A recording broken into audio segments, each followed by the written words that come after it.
My father taught me that the most dangerous monsters don't hide in the walls. They sit across from you at the dinner table. I still remember the first time I heard the voice. It was 3 months after my mother's funeral.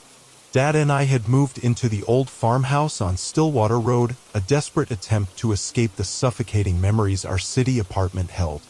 He thought a change of scenery would help us both heal.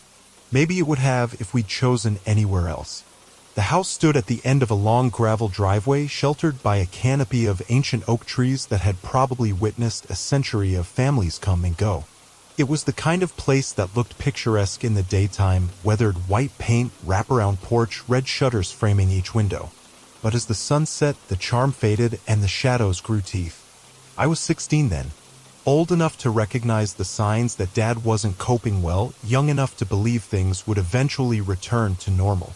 But normal had died alongside Mom, her body ravaged by cancer that spread faster than the doctors could track it. Dad started drinking 2 weeks after we buried her. By the time we moved to Stillwater Road, he was going through a bottle of whiskey every other day. My bedroom was on the second floor at the end of a narrow hallway. The previous owners had painted it pale blue, but weather stains had transformed the ceiling into a map of yellow-brown continents. A single window faced the backyard and the dense woods beyond. The glass was old and warped, making the trees outside look like they were underwater, bending and swaying even on still days. I hated that room from the first night. Something about it felt wrong, like the walls were slightly too close together, or the floor sloped just enough to throw off my balance. But I never said anything to Dad. He had enough to worry about. For the first few weeks, we danced around each other in that big empty house, 2 planets caught in separate orbits. Dad would leave for work at the lumber mill before dawn, come home after dark, and drink himself to sleep on the couch. I'd go to school, come home, make dinner that he rarely ate, and retreat to my room to do homework or lose myself in books. The voice came on a Tuesday in October. I remember because it was the first truly cold night of fall, and I'd piled every blanket I owned onto my bed. I was drifting towards sleep when I heard it, a soft, barely there whisper seeping through the wall behind my bed. "Hello?" I froze, every muscle tensing. The word hung in the darkness, so faint I almost convinced myself I'd imagined it. But then it came again. "Can you hear me?" The voice was young, maybe my age or a little younger. Female. Hesitant. I sat up, pressing my ear against the wall. "Hello?" I whispered back. Silence stretched for so long that I started to think I was losing my mind. Then, "You can hear me?" "Yes," I said, keeping my voice low so Dad wouldn't hear. Not that he would, he'd passed out hours ago. "Who are you?" "My name is Ellen," the voice said. "What's yours?" "Mia," I said, feeling ridiculous talking to my bedroom wall. But after months of near isolation, the simple human connection, even the strange, disembodied one, felt like water in a desert. "Where are you? How can I hear you?" "I'm in the room next door," Ellen said. "The walls are thin here. They carry sound." I frowned. "There is no room next door. That's outside." A pause. "No, it's not. There's another room. They just covered the door." I got out of bed and switched on my lamp. The yellow light revealed the same faded blue walls I'd been staring at for weeks. I ran my hand along the wall where the voice seemed to come from. The wallpaper was old and peeling in places, but there was no sign of a covered door. "There's no door," I said. "Look harder," Ellen insisted. "Under the wallpaper. They hide things in this house." I hesitated, then dug my fingernail under a loose edge of wallpaper near the floor. It came away easily, revealing not the wooden boards I expected, but a different paper beneath, faded pink with tiny flowers. I tore away more of the blue wallpaper, exposing a larger patch of the floral pattern. "See," Ellen said, "that was my wallpaper, before they sealed it up." A chill ran down my spine. "Who sealed it up? The previous owners?" "Him," she said simply. "My father." I sat back on my heels, trying to make sense of what was happening. Was this some kind of prank? Had the isolation finally cracked my sanity? "How long have you been in there?" I asked, immediately feeling stupid. There was no one in the wall. There couldn't be.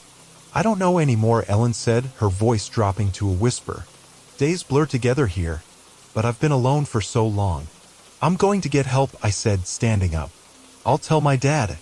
"No." The force of her cry made me jump. Don't tell anyone. Please. He'll hear you. Who will? My father, she said. He'll know I've been talking. He doesn't like it when I talk to people. Your father doesn't live here anymore, I said gently. My dad and I bought this house. The real estate agent said the previous owners moved to Florida. Ellen was quiet for a moment. He lies, she finally said. He tells everyone different stories. But he never leaves. He's always watching. I wrapped my arms around myself, suddenly aware of how cold my room had become. Ellen, are you sure you're real? The question hung in the air between us. I'm as real as you are, she finally said.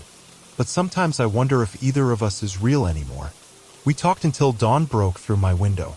Ellen told me she was 15, that she'd lived in the house her whole life, that her mother had died when she was young, crushed under a tractor that tipped over in the field behind the house.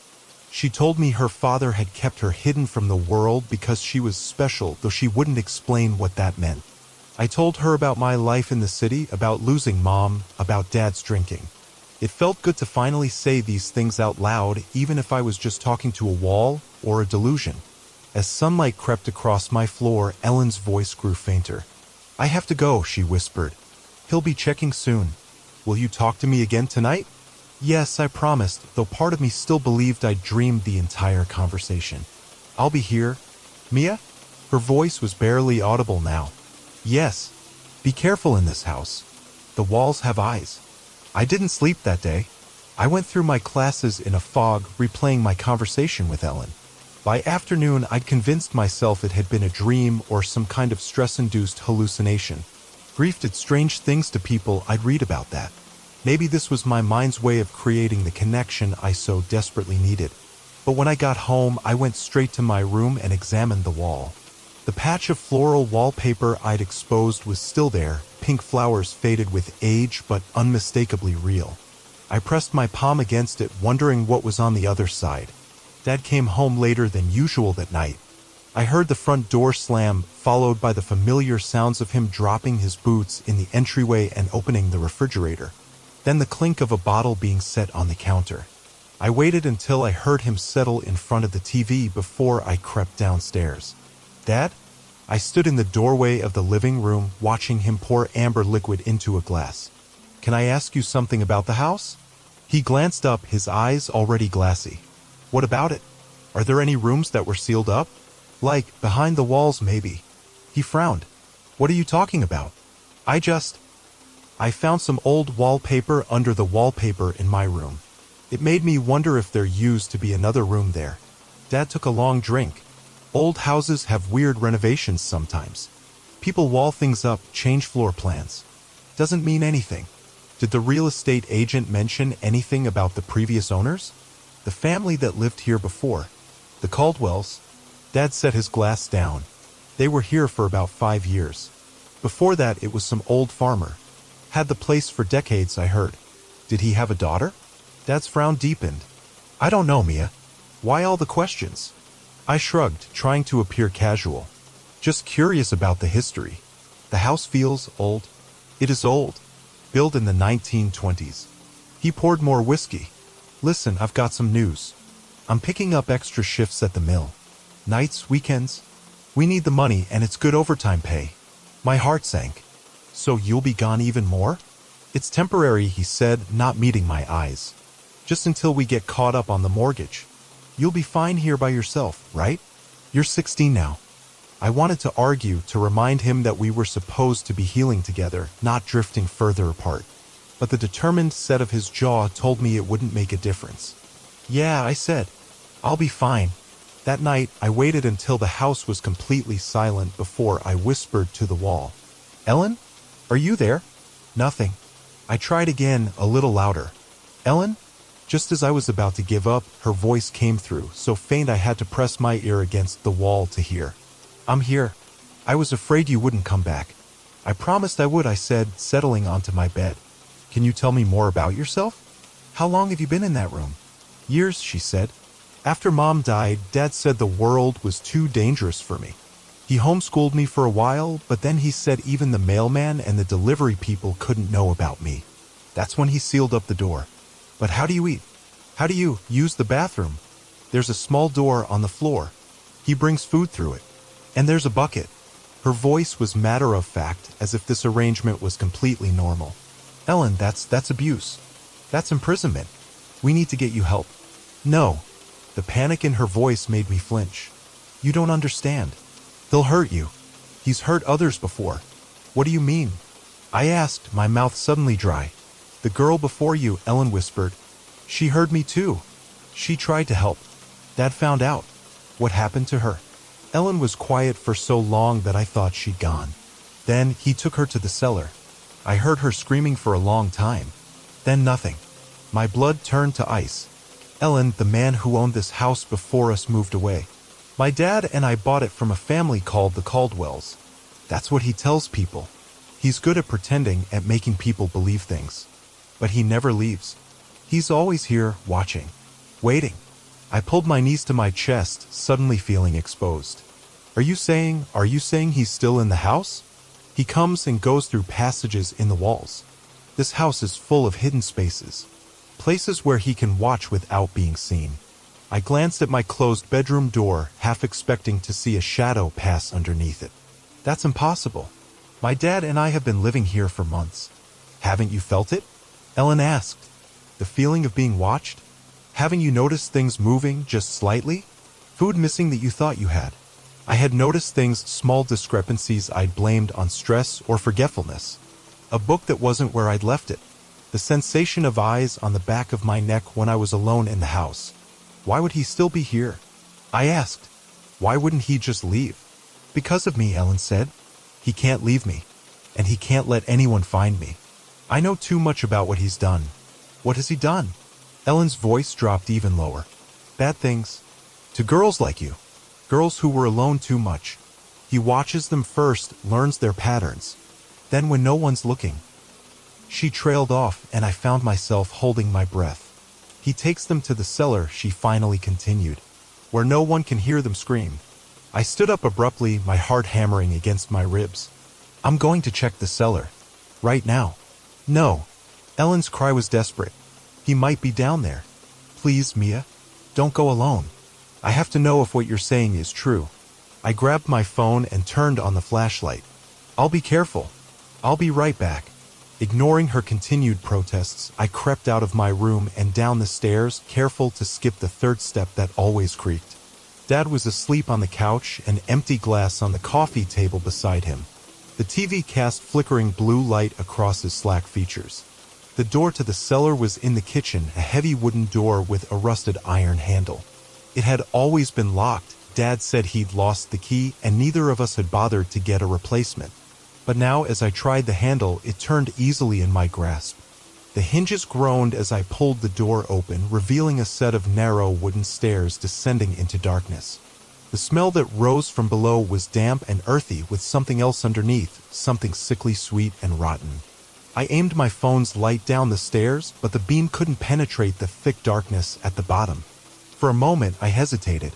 Everything Ellen had told me seemed impossible, the ramblings of a traumatized mind, or maybe my own imagination spinning out of control. But the cellar door had been locked yesterday. I was certain of it. Gripping my phone tightly, I took the first step down, then the second. That would creak beneath my weight. At the bottom of the stairs, I swept my light around a space cluttered with forgotten furniture, cardboard boxes, and gardening tools left by previous owners. Nothing seemed out of the ordinary, but the cellar extended beyond the reach of my light. I moved forward cautiously, the dirt floor cold against my bare feet. My light caught on something reflective in the far corner, a large metal door set into the wall, the kind you might see on an old freezer or cold storage room. As I approached it, the rotten smell grew stronger. A heavy padlock secured the door, but it hung open, unlocked. My hand trembled as I reached for it. A board creaked behind me. I whirled around, my light slicing through the darkness but catching nothing. "Dad?" I called, my voice thin with fear. "Is that you?" Silence answered me. Then a soft skittering sound like nails dragging across wood. I backed away from the metal door, suddenly desperate to return to the relative safety of my room. As I turned to flee, my light caught something on the dirt floor, a small glint of metal. I bent down and picked it up with trembling fingers. A silver heart-shaped locket. I popped it open, and in the glow of my phone light, I saw a small photo of a teenage girl with blonde hair and a dimpled smile. On the back, an inscription, "To Emily, love always, Mom."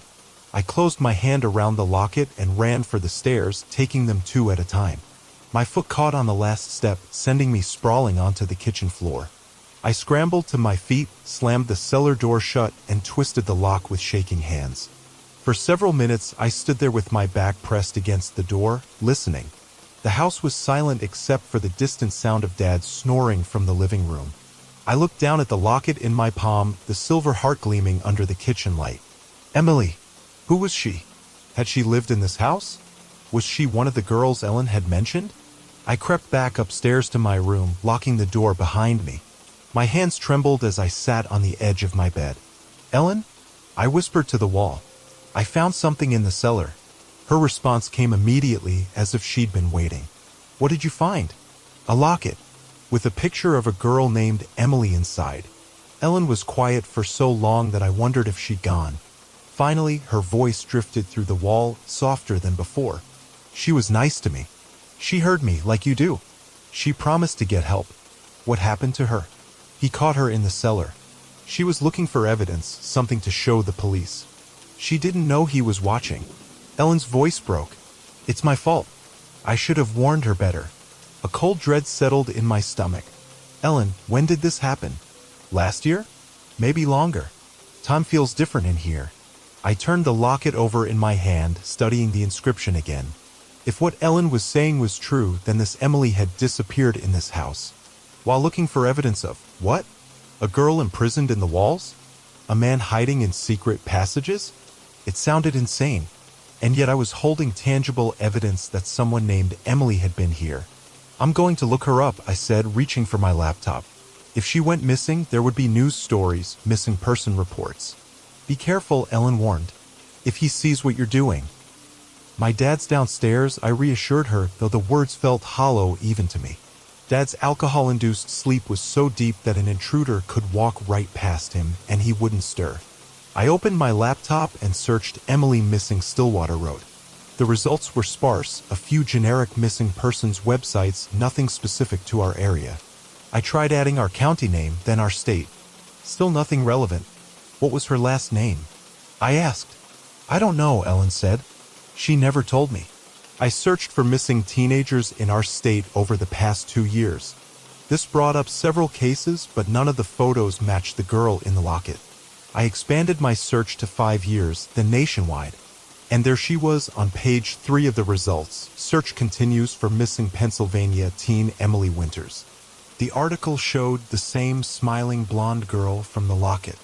According to the piece, 16-year-old Emily had vanished while visiting relatives in a neighboring state. Our state, 2 years ago. Her car had been found at a rest stop on the interstate, about 30 miles from Stillwater Road. Authorities suspected she might have been abducted. I found her, I said, my voice barely above a whisper. She went missing 2 years ago. They never found her. Ellen made a soft pain sound. He never leaves evidence, not where anyone can find it. But why would she be here? This article says she disappeared on the interstate. He hunts there sometimes, Ellen said. Looks for girls traveling alone. Offers help with car trouble or directions. My skin crawled as I scrolled through more articles about Emily's disappearance. One mentioned she had been on her way to visit an aunt after an argument with her parents. She was alone, vulnerable, and, according to a friend interviewed for the piece, trusting of strangers. I need to tell someone about this, I said. The police or... They won't believe you, Ellen cut in. They've searched this house before after other girls went missing. He knows how to hide things, how to hide himself. But the locket, he'll say you planted it, or that you made it up for attention. That's what he told the police about the last girl who tried to report him. That she was troubled, attention-seeking. I set the laptop aside, my mind racing. Ellen, I need to see you. I need proof that you're real, that you're in there. You can't. The wall is solid now. He sealed it up completely after I tried to break through once. Then how can I help you? How can I get you out? Ellen was quiet again, thinking. There's a way into my room. From the attic. A small door hidden behind an old wardrobe. That's how he comes in. The attic. I'd never been up there. Dad had said the access panel in the hallway ceiling was painted shut. But maybe that was another lie, another thing I'd accepted without question. I'll find it, I promised. Tomorrow, when Dad leaves for work, I'll get you out of there. Be careful, Ellen pleaded. If he catches you. He won't, I said with more confidence than I felt. Get some rest now. I'll come for you tomorrow. After Ellen fell silent, I continued researching, digging deeper into local history. I found an article from 12 years ago about a local farmer, Harold Garrett, whose wife died in a tractor accident. The piece mentioned they had a young daughter, but no name was given. The property address matched our house. I kept searching, hungry for information now. 6 years ago, Harold Garrett had been questioned in connection with the disappearance of a 20-year-old college student whose car broke down near his property. The girl was never found, and no charges were filed due to lack of evidence. 4 years ago, the Caldwell family purchased the property from Garrett. They lived here for 2 years before selling to us, supposedly moving to Florida for retirement. I found their real estate listing online, complete with interior photos of the house. In one image of my bedroom, I could see the same blue walls, but no sign of peeling wallpaper or anything unusual. Had Ellen been calling out all this time, with no one to hear her? Or was she something else entirely? A delusion born of grief and isolation, my mind creating a companion when I needed one most? I closed my laptop and lay back on my bed, the locket still clutched in my hand. Real or not, I had promised to help her, and I would. Morning came too slowly. I listened to Dad leave for work, the front door closing behind him with a familiar thud. I waited 10 minutes to make sure he didn't come back for something forgotten, then went to investigate the attic access. The panel was in the hallway ceiling, a square outline barely visible beneath layers of paint. I dragged a chair beneath it and, standing on tiptoes, pushed against the panel. It didn't budge. I found a butter knife in the kitchen and carefully traced the edges, breaking the seal of dried paint. After several minutes of work, the panel shifted slightly. I pushed harder, and it suddenly gave way, nearly causing me to lose my balance. A rush of stale air descended from the dark opening, along with a fine shower of dust. I coughed and waved away the particles, then grabbed my phone to use as a flashlight. The attic space was low-ceilinged and cluttered with forgotten possessions. Old furniture draped in sheets, cardboard boxes, a dress form missing its head. Dust motes danced in the beam of my light as I carefully made my way across the unfinished floor, stepping from joist to avoid putting my foot through the ceiling below. I wasn't sure what I was looking for exactly. The attic ran the length of the house, and there were several old wardrobes and cabinets pushed against the walls. Which one concealed the entrance to Ellen's room? As I moved deeper into the space, the air grew thicker, harder to breathe. My light caught on something unusual, a section of floor that looked newer than the rest, the wood a slightly different color. I knelt beside it, running my fingers along the seam where it met the older boards. A trapdoor, carefully disguised, but unmistakable once you knew what to look for. There was no handle, no obvious way to open it. I pressed around the edges, searching for a mechanism or release. Something clicked, and the trapdoor lifted slightly on hidden hinges. I hesitated, then raised it fully, revealing a narrow shaft with a ladder bolted to one side. The shaft descended into darkness between the walls of the house. This was it, the secret passage Ellen had mentioned. Proof that someone had modified this house to move unseen through its walls. My phone's light barely penetrated the blackness below. I should go back, call the police, show them what I'd found. But would they believe me? Would they take a 16-year-old girl seriously? Especially one whose father was known around town as the grieving widower who drank too much? Before I could change my mind, I swung my legs into the opening and began to descend the ladder. The metal rungs were cold against my palms, and cobwebs brushed against my face as I climbed down. At the bottom, I found myself in a narrow corridor built between the exterior and interior walls of the house. It was barely wide enough for an adult to pass through, the ceiling so low I had to stoop. I moved forward cautiously, my light revealing more of the passageway ahead. It split in several directions, a hidden maze running through the house. Small peepholes had been drilled at various heights, allowing someone to look into different rooms undetected. One of these peepholes aligned perfectly with my bed. My stomach lurched at the realization that someone could have been watching me sleep, watching me change clothes, listening to my private conversations. Had Ellen's father, Harold Garrett, been spying on me all this time? Was he still living here, moving through these hidden corridors like a ghost? I continued along the passage, searching for any sign of Ellen's room. After several turns, I came to a small wooden door set into the wall. Unlike the rough construction of the passageway, this door was finished and painted white, with a deadbolt lock on the outside. This had to be it, the entrance to Ellen's prison. My hands shook as I slid the bolt open. The door creaked as I pushed it inward, revealing a small room beyond. My light swept across faded pink wallpaper with tiny flowers, the same pattern I'd uncovered beneath the paper in my room. A narrow bed with a worn quilt, a shelf with a few tattered books, a bucket in the corner. But no Ellen. Ellen, I called softly, stepping into the room. It's Mia. I found the way in, just like you said. Silence answered me. The room was empty, the bed neatly made as if no one had slept in it for years. A thick layer of dust covered every surface, disturbed only by what looked like small animal tracks.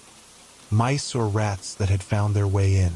I moved to the wall that separated this room from mine, running my hand over the floral wallpaper. This was where her voice had come from, where we'd talked for hours. I pressed my ear against it, listening. Nothing. Ellen, I tried again, louder this time. Are you hiding? Safe now. I'm here to help you. Still nothing. I sank onto the edge of the bed, sending up a cloud of dust that made me cough. Had I imagined her voice?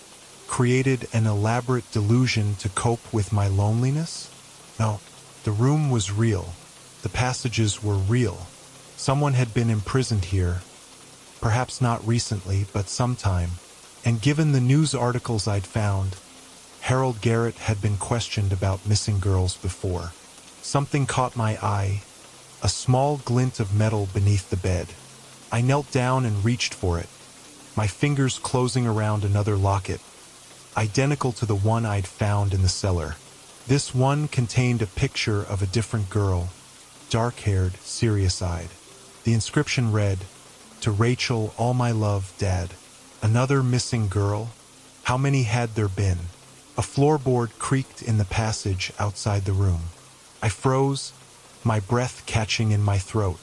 Slowly, I turned toward the open door, lifting my phone to illuminate the passageway beyond. A shadow moved just outside the pool of light. "Dad," I called, my voice cracking. "Is that you?" No answer, but I heard breathing now, slow, deliberate. Not my father's. I backed away from the door, searching for another exit, but there was none. The wall behind me was solid, no hidden door leading to my room. I've been wrong about that, wrong about so many things. "Ellen," I tried once more, desperate now. "Please, if you're there, help me. I tried to warn you." Ellen's voice came, not from the wall, but from the passageway, from the darkness where the shadow stood. "I told you he was watching." The shadow moved forward, into the light. It wasn't Harold Garrett. It wasn't some stranger who had been living in our walls. It was my father. Dad, I whispered, confusion and terror battling inside me. What are you doing here? How did you? Oh, Mia, he said, his voice different than I'd ever heard it. Cold, distant. You've always been too curious for your own good. Just like your mother. My mother. The room seemed to tilt around me. What does Mom have to do with this? Dad stepped fully into the small room, blocking the only exit. In his hand was a length of chain with a shackle at the end, the kind you might use to restrain a large dog. She found my collection, he said matter-of-factly. In our old house, the souvenirs I kept. She was going to tell the police. He shook his head sadly. I couldn't let her do that, so I gave her the cancer. My mind reeled. Gave her? That's not possible. Cancer isn't something you can give someone. Isn't it? Dad's smile was terrible to behold. Certain chemicals administered slowly over time. Doctors never suspect. They see what they expect to see. I thought of Mom's sudden illness, how quickly she had deteriorated, how the doctors had been baffled by the aggressive nature of her cancer. The house in the city got too risky, Dad continued, taking another step toward me. Too many neighbors, too close. So I found this place. Perfect, really. Old Harold Garrett had the right idea with these passages. Made it so easy to watch the Caldwell girl before I took her.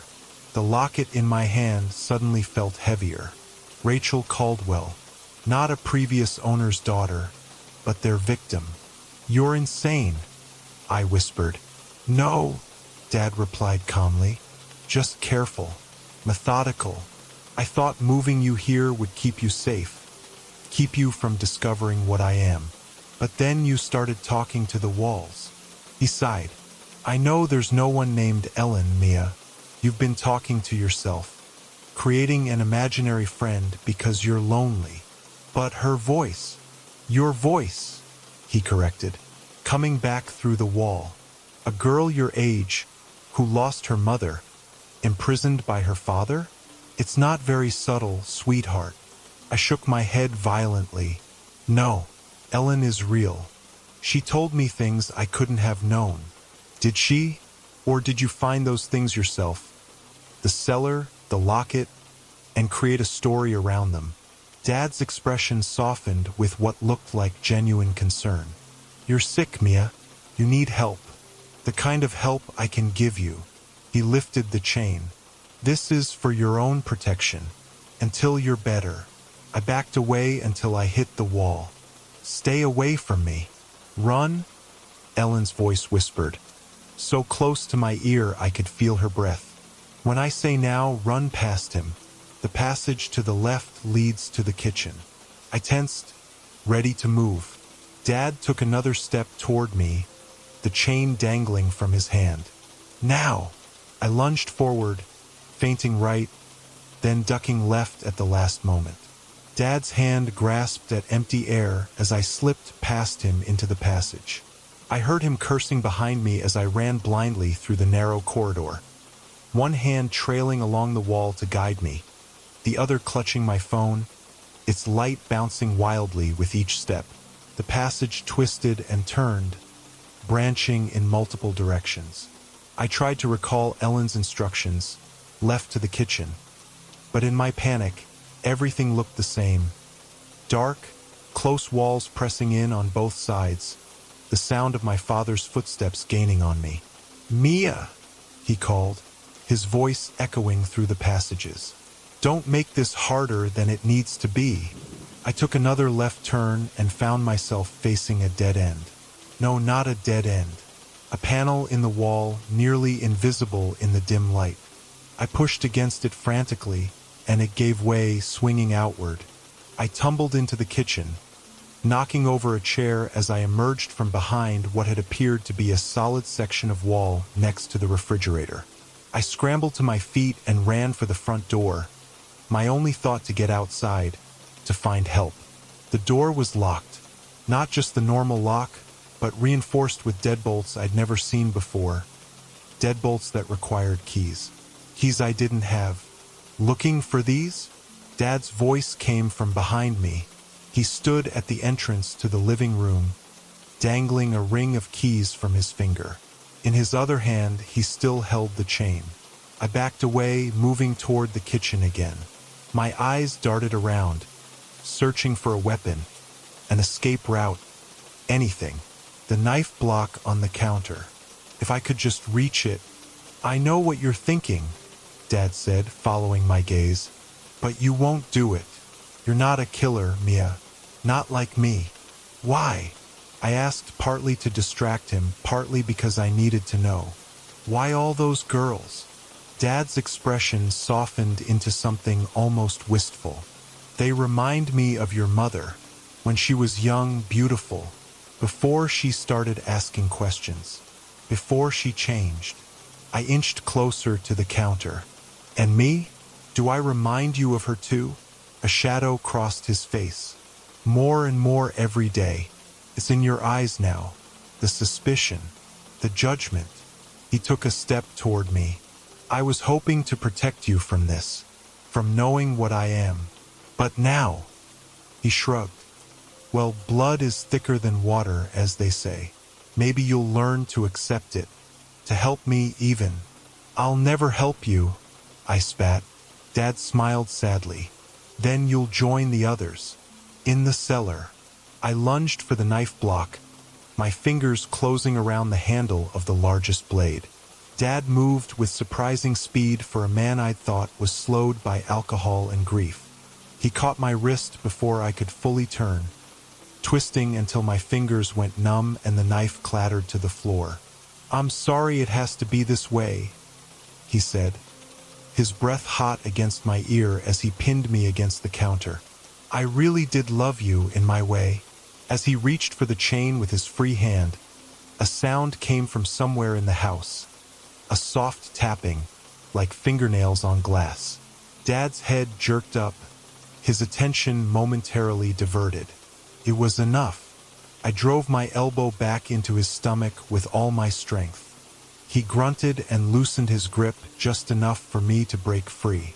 I ran for the stairs, taking them two at a time, my only thought to barricade myself in my room until I could figure out what to do next. I slammed my bedroom door and locked it, then dragged my dresser in front of it for good measure. Dad's footsteps thundered up the stairs after me. Mia, he shouted, rattling the doorknob. Open this door right now. Go away. I screamed, backing toward the window. Could I escape that way? We were on the second floor, but maybe if I could reach the porch roof. The pounding on the door grew more insistent. The wood began to splinter around the lock. The wall! Ellen's voice came urgently from behind me. Break through the wall. Hurry! I spun around, staring at the section of wall where her voice originated. How? It's solid. Not all of it. Where the wallpaper peeled. There's a weak spot. I ran to the wall and tore at the blue wallpaper, revealing more of the floral pattern beneath. The section felt different, hollow somehow. I kicked at it hard, and a small piece gave way, revealing darkness beyond. Behind me, the bedroom door burst open, the dresser sliding across the floor with the force of my father's assault. I kicked at the wall again, creating a larger hole, large enough for me to squeeze through if I could just make it a little bigger. Dad shoved the dresser aside and lunged for me. I kicked one last time with all my strength, and a large section of the wall collapsed inward. Without hesitation, I threw myself through the opening, landing painfully on the floor of the hidden room. I scrambled to my feet as Dad reached through the hole, his fingers grasping at my shirt. I backed away, finally getting a good look at the space I'd entered. It wasn't the small room I'd found in the attic. This was different, larger, better furnished.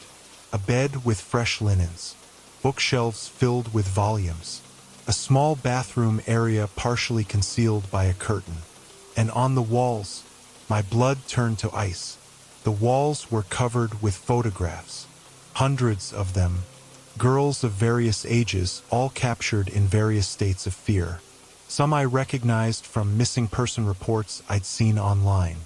In the center of this grotesque collage was a large portrait of my mother. Not sick and wasted as I last remembered her, but young and beautiful, her eyes wide with what I now recognized as terror. "Welcome home," Dad said from the hole in the wall. He'd stopped trying to grab me and was now simply watching, his expression almost proud. "Your mother helped me create this room before you were born, for special girls. Girls who needed taming." "You're a monster," I whispered. "I'm a collector," he corrected. "Of beauty, of fear, the purest emotions." He gestured at the photos. "Look how perfect they are in that moment, when they realize there's no escape, when they understand what's going to happen to them."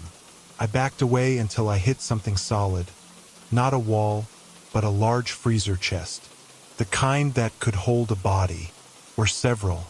"Don't worry," Dad said, misreading my expression. "Those are just trophies. The real collection is in the cellar. This room is for processing." The implications hit me like a physical blow. This room, hidden between the walls of our house, was where he brought them, where he kept them before killing them, where he would keep me. "Why show me this?" I asked, fighting to keep my voice steady. "Why not just kill me?" Dad smiled, and for the first time, I saw the emptiness behind his eyes, the void where a human soul should be. "Because you're different, Mia. You're my daughter, my flesh and blood. I think with time you could learn to appreciate my work, to help me, to continue after I'm gone." "Never," I said. His smile didn't falter. "We'll see. For now, though, you need time to adjust, to accept your new reality." He began to withdraw from the opening. "I'll be back later with food. Try to get comfortable. You'll be here a long time." Before he disappeared, he paused, his expression curious. "By the way, who were you talking to?" Through the wall. I glanced around the empty room, the truth finally dawning on me. There was no Ellen. There never had been. The voice I'd heard was my own, reflected back at me through the walls, twisted by grief and isolation into something I could cling to. A friend, a fellow prisoner, a guide. Or perhaps, "Your victims," I said softly. "Their spirits. They helped me find this place." For the first time, uncertainty flickered across Dad's face. "There's no such thing as ghosts, Mia." "Aren't there?" I challenged. "How else would I know about Emily, about Rachel, about the cellar and the freezer and all the others?" Dad's expression hardened. "I'll be back later," he repeated, and disappeared from view. I heard the sound of furniture being dragged across my bedroom floor, blocking the hole I'd created, sealing me in. When silence fell, I sank to the floor, my back against the freezer. I didn't dare open it, didn't want to know what or who might be inside. Instead, I examined the room more carefully, looking for another way out. The walls were solid concrete, the ceiling seamless. No windows, no other doors. Just the hole I'd made, now blocked. "Ellen," I whispered, not expecting an answer. "Are you there?" Silence. Of course there was no answer. Ellen had never existed except in my mind, a creation of my subconscious, trying to warn me about the danger I sensed but couldn't acknowledge. Or maybe something else, something I couldn't explain. Either way, I was alone now, trapped in a killer's hidden room, with no way out and no one who knew where to look for me. Dad would return soon, and when he did, he would begin the process of breaking me, of molding me into his apprentice. Or, if that failed, of adding me to his collection. I had to escape before that happened. Had to find a way to expose what he'd done, to free the spirits of all those girls whose lives he'd stolen. Including, I now realized, my mother's. I stood up on shaky legs and began to systematically search the room, running my hands along every inch of the walls, looking for hidden switches, loose panels, anything that might offer an escape. Hours passed. My fingertips grew raw, my hope dwindling with each section of wall that yielded nothing. Then, as I was examining the area behind the bed, my hand brushed against something different. A small, almost imperceptible seam in the concrete. I pressed against it, and a panel popped open slightly, revealing a small cavity containing a cell phone. Not just any cell phone. My mother's phone, the one Dad claimed had been lost in the move after her death. I recognized the case, a blue floral pattern she'd loved. With trembling fingers, I pressed the power button. Miraculously, it still had a charge, as if someone had been keeping it powered up, waiting. The lock screen appeared. A photo of Mom, Dad, and me at the beach years ago, all smiling as if we were a normal, happy family. I tried the passcode I knew she'd always used, my birthday. The phone unlocked instantly. There was a single video file on the home screen, labeled with my name and yesterday's date. How was that possible? Mom had been dead for months. Unless I tapped the file and Mom's face filled the screen. She looked thin, tired, but very much alive. My heart stopped. "Mia," she said, her voice so familiar it made my chest ache. "If you're watching this, then you found the room. And you know what your father is." She glanced over her shoulder nervously before continuing. "I don't have much time. He thinks I'm sleeping. The drugs he's been giving me make it hard to stay awake. But I had to leave this for you." I sank onto the bed, my legs suddenly unable to support me. "I'm not dying of cancer, sweetheart," Mom continued. "Your father is poisoning me slowly, because I discovered what he's been doing for years. The girls, the collection." She shuddered. "I tried to go to the police, but he caught me. Locked me in the cellar room until he could move us here, to this house he'd been preparing. A house with places to hide, places to keep us both." Tears streamed down my face as I watched. "He's been planning to bring you into his world for years, Mia. Grooming you. The stories he told you about my illness, the isolation, making you dependent on him. It was all part of his plan." Mom wiped away her own tears. "I've been fighting the poison, staying alive as long as I can. I'm in the walls, sweetheart, not far from where you are now. He keeps me just alive enough to use against you if needed. My mother, alive, hidden in the walls of this nightmare house while I grieved for her, while I lived with her killer. There's a way out," Mom continued urgently. "A passage he doesn't know about. Harold Garrett, the man who built these walls, he had a conscience in the end. He left an escape route for his daughter, the real Ellen, who died here decades ago." She glanced over her shoulder again. "Under the freezer, there's a trapdoor. It leads to tunnels that come out in the woods behind the house. The freezer." I looked at the hulking chest with new understanding. "Find me if you can, sweetheart," Mom pleaded. "But if you can't, if I'm already gone, then save yourself. Get to the police. Show them this video. End this nightmare." Her head jerked up at a sound off camera. "He's coming. I have to go. Remember I love you, Mia. Always." The video ended.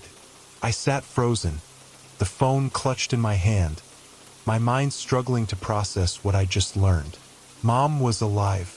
Somewhere in this house, hidden in the walls like all his other victims, kept prisoner while I lived just feet away, oblivious.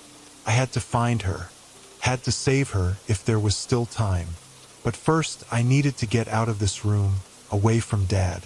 I moved to the freezer and, steeling myself for what I might find inside, lifted the lid.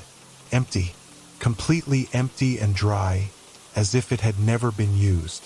I ran my hands along the bottom until I found a small ring set into the surface. A handle. I pulled, and a section of the freezer's bottom lifted away, revealing darkness below. An escape route, just as Mom had said. I retrieved the phone and slipped it into my pocket, then peered into the opening. A narrow set of rough-hewn steps descended into blackness. I activated the phone's flashlight and began my descent, pulling the freezer bottom closed above me. The passage was damp and smelled of earth. Roots protruded from the dirt walls, catching at my clothing as I moved forward in a crouch, the ceiling too low to stand upright. The tiny light from the phone barely illuminated a few feet ahead of me, but it was enough to see that the tunnel continued into darkness. I don't know how long I walked. The tunnel split several times, but I always chose the path that seemed to slope upward, hoping it would lead to the surface as Mom had promised. My muscles ached from crouching, my lungs burning from the stale air. Finally, the passage ended at what looked like a solid wall of dirt. I pushed against it in desperation, and to my surprise, it gave way easily. Not dirt at all, but a cleverly disguised door made of wood and soil. It swung outward, and fresh air rushed in, so sweet I nearly cried. I emerged into the woods behind the house, the exit concealed by a thicket of briars that had grown over it. Through the trees, I could see the back of the farmhouse, its windows dark except for a single light in what I knew was my father's bedroom. He didn't know I'd escaped. Not yet, which meant I had time. Time to find Mom if she was still alive. Time to gather evidence. Time to end my father's reign of terror once and for all. I couldn't go to the police, not yet. Dad was well respected in town, a grieving widower, a hard worker. My word against his would never be enough, especially if they thought I was just a troubled teenager. I needed proof. I needed to document everything, the hidden rooms, the passages, the collection in the cellar. And most of all, I needed to find my mother. The phone in my pocket was evidence, yes, but it wouldn't be enough. I needed more. And to get it, I'd have to go back into the house, back into the darkness, back to the monster I'd called Dad for 16 years. I circled through the woods until I reached the front of the property. The driveway was empty. Dad's truck was gone. Had he gone looking for me, thinking I'd somehow escaped the house entirely? Or was it a trick, a way to lure me back inside? I crept across the open yard to the porch, my nerves screaming with every step that left me exposed. The front door was locked, of course, but I remembered something from my exploration of the hidden passages. A panel that opened into the kitchen, behind the refrigerator. If I could find the external entrance to the tunnel system, I could get back in undetected. I circled the house, searching the foundation for any sign of an entrance. Near the back porch, partially concealed by overgrown shrubs, I found what I was looking for. A small cellar door set into the ground, the kind that led to old storm cellars in rural homes. It was secured with a padlock, but the hasp was old and rusted. I found a rock and smashed at it until the metal gave way. The cellar door creaked as I pulled it open, revealing a set of stone steps descending into darkness. I activated the flashlight on Mom's phone again and made my way down, each step sending little puffs of dust into the air. At the bottom, I found myself in a small room with earthen walls. Not the main cellar of the house, but a separate space that predated the current structure. A wooden door on the far wall presumably led to the network of tunnels I'd escaped through. But what caught my attention was a newer door to my right, metal with a modern lock. This hadn't been part of the original design. Dad had added this. I tried the handle, locked of course, but the construction wasn't as solid as he probably thought. The frame was attached to the earthen wall with simple screws. I used the rock again, this time to dig around the screws until the frame loosened enough for me to pull it away from the wall. The door swung open to reveal a narrow staircase leading up to the main cellar, I guessed. I ascended cautiously, pausing at the top to listen for any sound that would indicate Dad had returned. The house above me was silent. The staircase opened into the main cellar, the same one I'd explored the night before. In the beam of my light, I could see the metal door in the far corner, the one with the heavy padlock. The lock still hung open, just as I'd found it before. My heart pounded as I approached it. If what Mom said was true, if Dad had been keeping victims alive. Could she be in there? I pulled the door open, wincing at the loud creak of the hinges. The stench that greeted me was overwhelming. A miasma of human waste, unwashed bodies, and something darker, more metallic. Blood. I covered my mouth and nose with my shirt and forced myself to shine the light inside. It was a small room, perhaps 10 feet square, with a concrete floor sloping toward a drain in the center. Metal rings were embedded in the walls at various heights, attachment points for chains. A table against one wall held an assortment of tools that made my stomach lurch. Knives, pliers, things I couldn't even identify. But no people, no bodies, and no Mom. I backed out of the room, fighting the urge to vomit. Whatever had happened in that room, whoever had suffered there, they were gone now. Either moved elsewhere or... I couldn't think about that.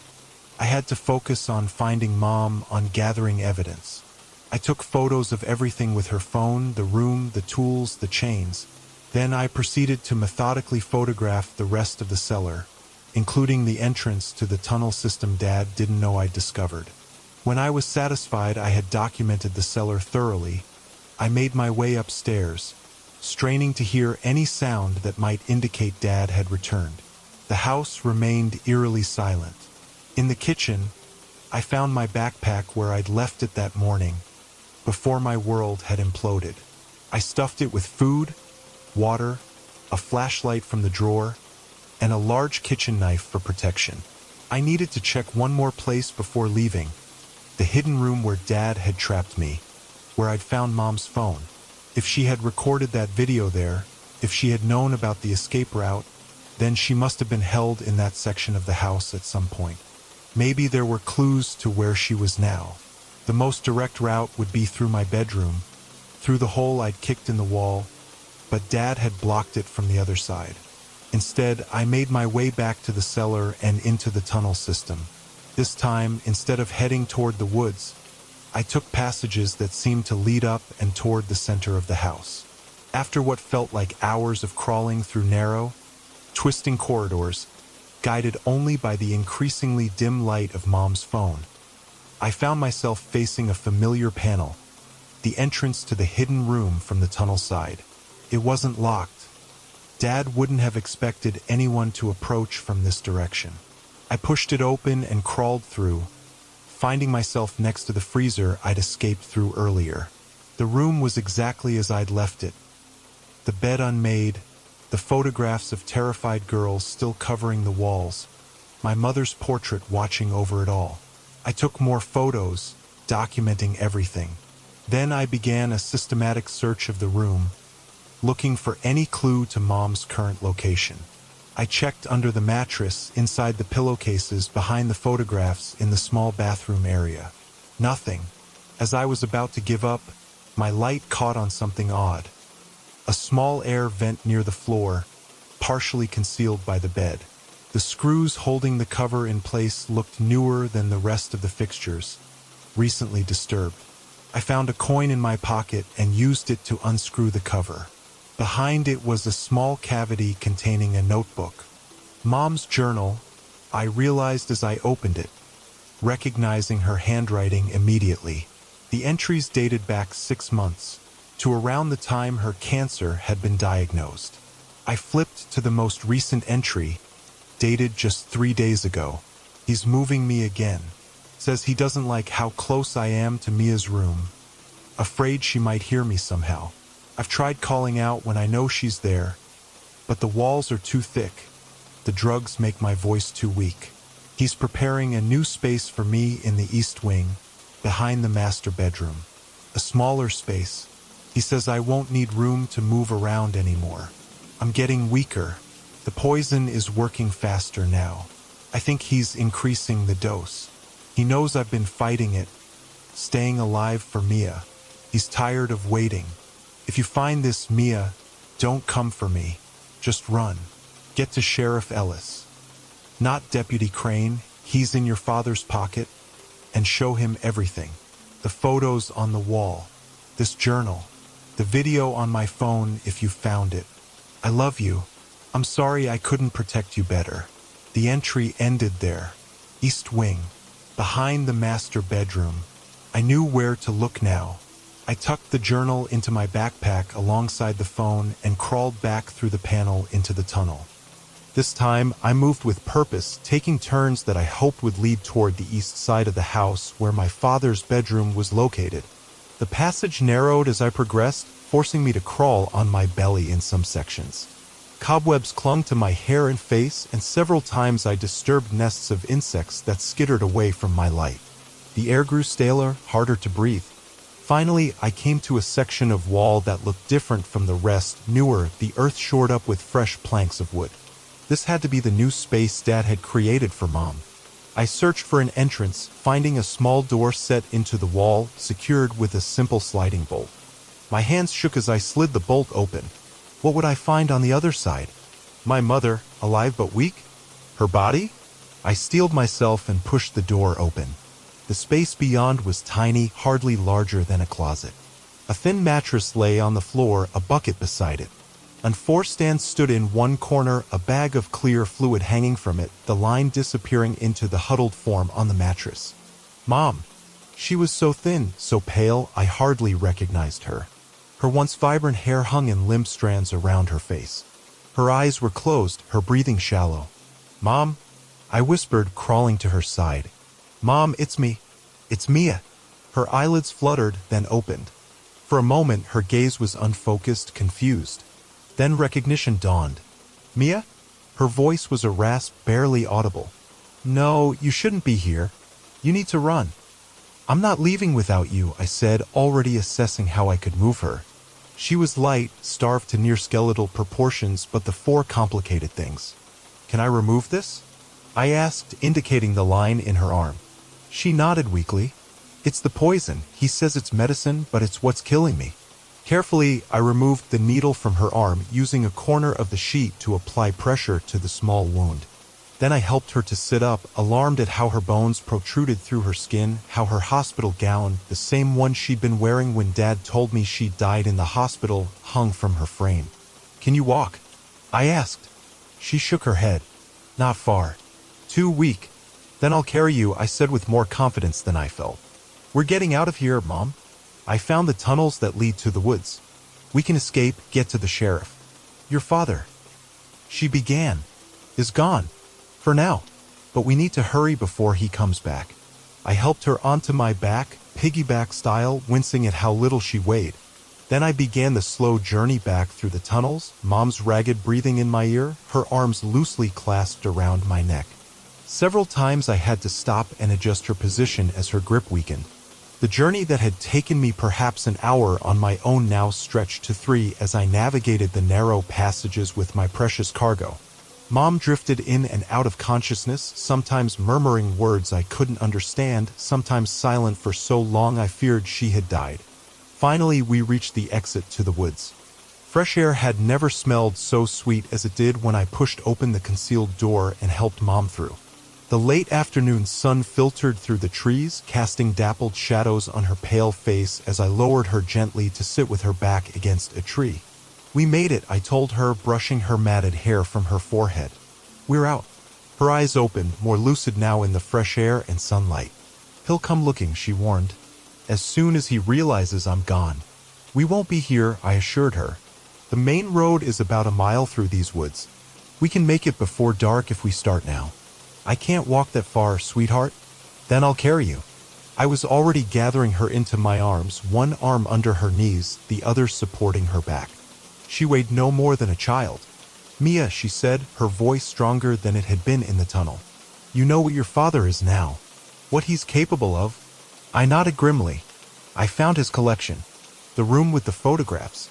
The torture chamber in the cellar. Then you know we can't just run, she said. He'll follow us. He'll find us. And he'll kill us both. The sheriff. Might believe us, might not. Your father has friends in town. People who see what they want to see. She gripped my arm with surprising strength. We need to end this. Here. Now. What are you saying? Her eyes, sunken but suddenly fierce, met mine. We need to make sure he can never hurt anyone again. I understood then what she was proposing. The ultimate solution. The only way to truly escape a predator like my father. I can't, I whispered. I'm not a killer. Neither am I, Mom said. But sometimes survival requires terrible choices. She released my arm and sagged against me. But you're right. We should try the sheriff first. Justice, if it's possible. I nodded, relieved, and began the arduous journey through the woods, Mom cradled in my arms. Each step was an effort, my muscles screaming in protest, but the thought of returning to that house, of falling back into my father's hands, gave me strength I didn't know I possessed. We had traveled perhaps half a mile when the distant sound of an engine reached us, a truck, its tires crunching on the gravel driveway of the farmhouse. Dad, returning home to find his prisoners escaped, his secrets exposed.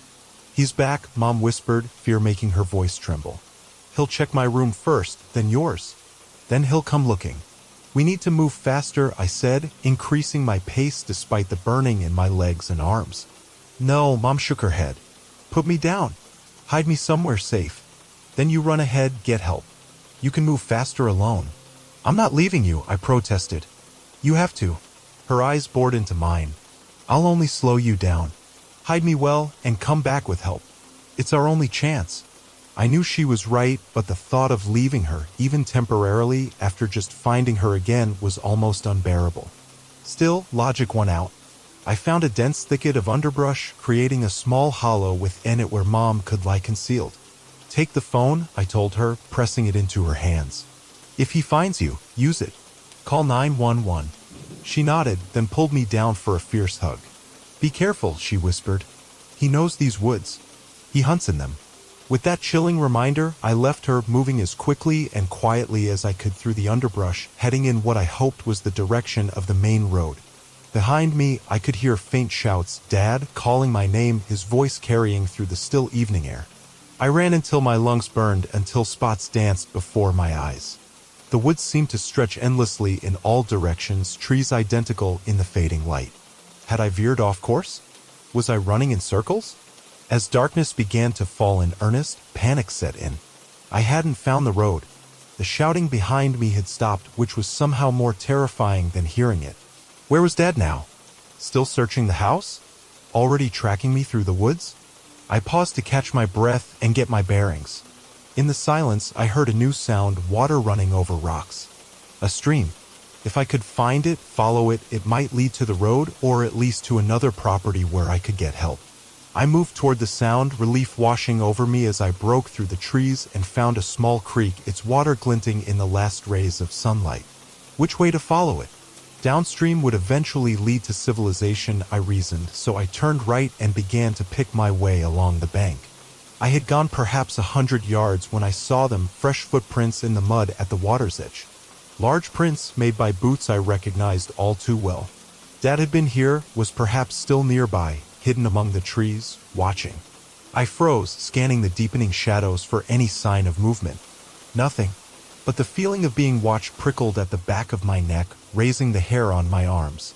He was close. I could feel it. Abandoning any attempt at stealth, I broke into a run, splashing through the shallow edges of the creek, hoping the water would make me harder to track. Behind me, I heard a shout, then the unmistakable sound of pursuit, branches breaking, heavy footfalls gaining on me. Mia. Dad's voice, closer than I expected. Stop running. I'm trying to help you. I ran faster, my feet slipping on wet rocks, branches whipping at my face as I veered away from the creek and back into the dense woods. If I could just lose him in the darkness, find somewhere to hide until morning. You don't understand what's happening, he called.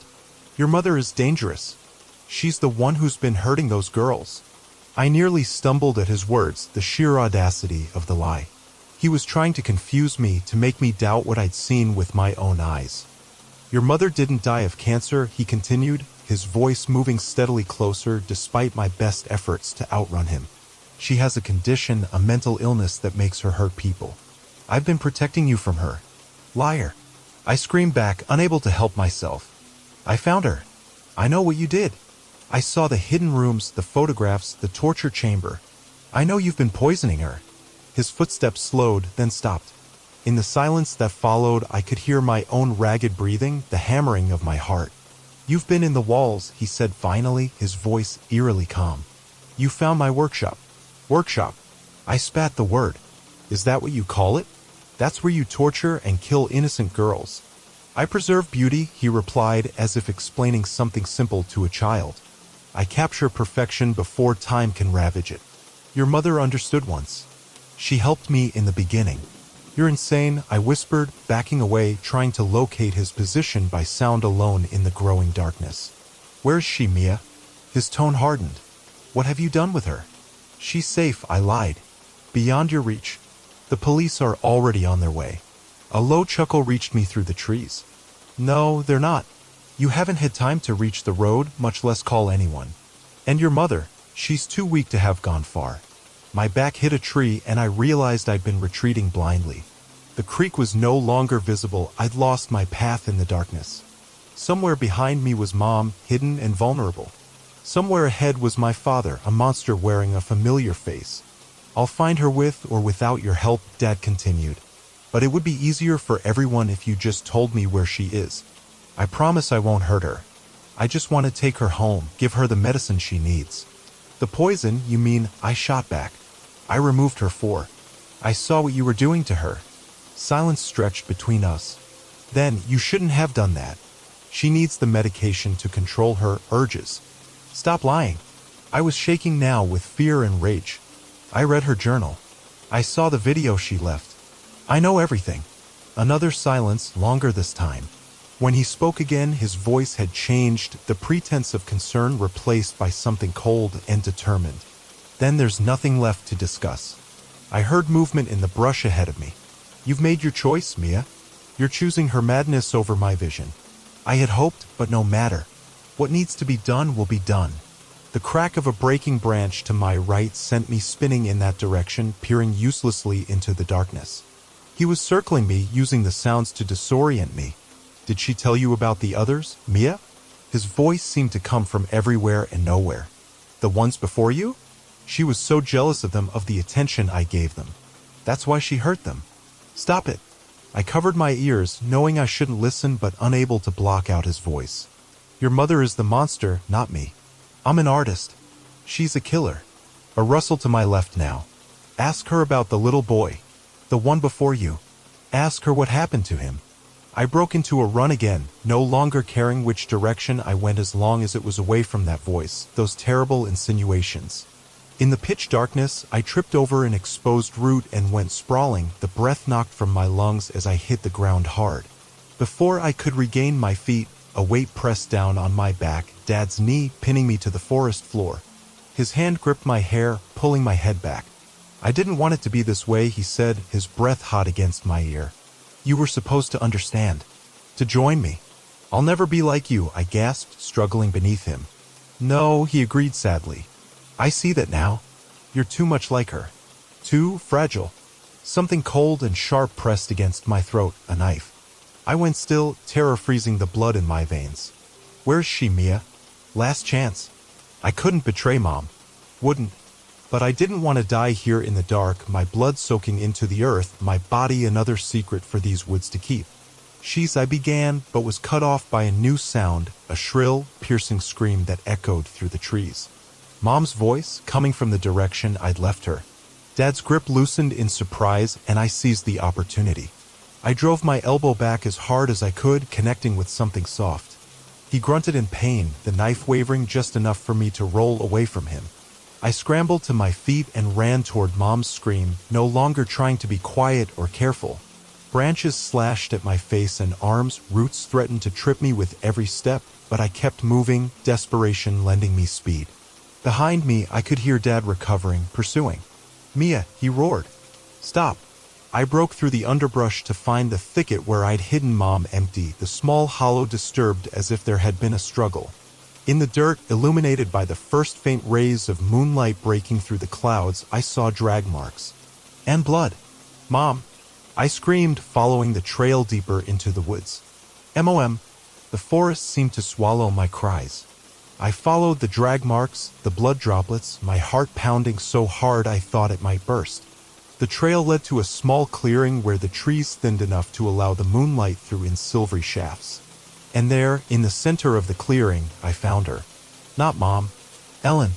A girl perhaps my age, her body emaciated, her hair wild and matted, her eyes wide and feral in her gaunt face. She wore a filthy nightgown, torn and stained, and in her hands she clutched a bloodied rock. At her feet lay Mom, unmoving, a dark stain spreading from her head. "You," the girl said, her voice the same one I'd heard through my bedroom wall. "You found me." "Ellen?" I whispered, unable to process what I was seeing. "You're real." She nodded slowly. "He kept me. For years. In the walls." Her gaze dropped to Mom's still form. "She tried to help me once. Before he caught her. Made her watch as he put me back in my room." I fell to my knees beside Mom, checking for a pulse. It was there, weak but present. "What did you do to her?" I demanded. "She was talking to him," Ellen said, gesturing vaguely toward the woods behind me. "On the phone. Telling him where to find you. She's one of them. One of his helpers." "No," I shook my head violently. "No, she's a victim like you. He's been poisoning her, keeping her prisoner." Ellen's expression remained blank, uncomprehending. "She brings the girls to him. Helps him hunt. I've seen her." "That's not true," I insisted, though doubt began to creep in. "The journal, the video, what if they were part of an elaborate deception? What if Dad had been telling the truth about Mom's condition?" No, I couldn't let him make me doubt myself. I'd seen the evidence with my own eyes. "We need to get help," I told Ellen, trying to lift Mom's limp form. "Both of you need a hospital." Ellen's hand clamped around my wrist with surprising strength. "No hospitals. They'll send me back. Or worse." "No one's sending you back," I promised. "But my mom needs help. She's hurt." "She's not your mom," Ellen said flatly. I stared at her. "What? Your real mom died years ago. This one, she came after. She looks like your mom, talks like her. But she's not. She's one of his creatures." My head spun. This couldn't be happening. This girl was clearly delusional, traumatized by years of captivity. And yet, hadn't I wondered the same thing myself earlier? How was Mom still alive after all the poison Dad had given her? How had she recorded that video with yesterday's date when I'd watched her die months ago? "Mia." Dad's voice cut through the night, close now. Too close. Ellen's grip tightened painfully. "He's coming. We have to go." "I can't leave her," I said, though uncertainty gnawed at me. "Then you'll die here," Ellen stated simply. She released my wrist and backed away. Like all the others.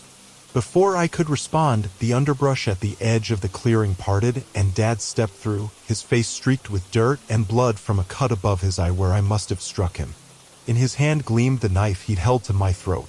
His gaze swept from me to Mom's unconscious form, then to Ellen standing in the shadows. His expression hardened, then softened into something like pity. "Oh, Mia," he sighed. "I see you've met Elizabeth." "Ellen," I corrected automatically. "No," Dad shook his head. "Her name is Elizabeth Crane. Deputy Crane's daughter. She went missing 6 years ago, a tragedy that nearly destroyed him. He searched for her for years." I looked at the girl, who was now backing further into the shadows, her eyes never leaving Dad's face. "Is that true?" I asked her. She didn't answer, her gaze flicking between Dad and me, calculating. "She's been living in the woods since she escaped from a psychiatric facility," Dad continued. "Breaking into houses in the area, stealing food, clothing. The Caldwells reported seeing her several times before they moved away. That's one of the reasons we got the house so cheap." "No," I said, though with less certainty. "She was imprisoned in the walls. You kept her there. Like you kept Mom after faking her death." Dad's expression was one of genuine concern now. "Mia, your mother died. You know that. You were there in the hospital. This woman," he gestured to the still form on the ground, "is Jennifer Marsh. She was your mother's nurse during her final weeks. She's been helping me look after you since the funeral." The world tilted around me. Jennifer. The name struck a chord, a vague memory of a kind-faced nurse who had been there toward the end, who had held my hand at the funeral. But that couldn't be right. This was Mom. Had to be Mom. She's been obsessed with replacing your mother, Dad went on, taking a careful step closer. With becoming her. I didn't see it at first, thought she was just being supportive, helping us both through her grief. But then I found the shrine in her apartment. The clothes she'd stolen from your mother's closet. The wigs. Stop it, I whispered. You're lying. She convinced you I was poisoning her, didn't she? That I was some kind of monster keeping her prisoner. Another step closer. Mia, she's been drugging herself to look sick. To make you think she was your mother being abused. The doctors warned me she was dangerous, but I didn't listen. I wanted to believe she was just a kind woman helping a grieving family. I looked down at the woman I thought was my mother, really looked at her.